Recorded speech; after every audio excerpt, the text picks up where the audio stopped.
এটা ছোট নাকি বাচ্চা আছে? বাচ্চা আছে, এর থেকেও বড় হয় যায় তো সে। তাও একটু ছোট। শ্বাস তো কি বসবে ও মনে হয়।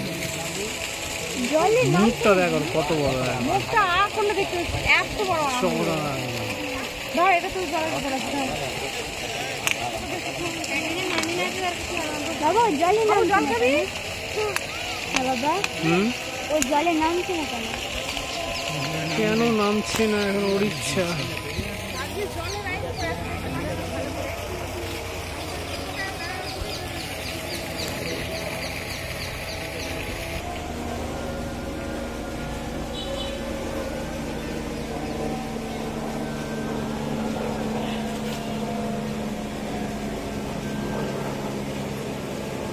চলো হিপোপটেমাস।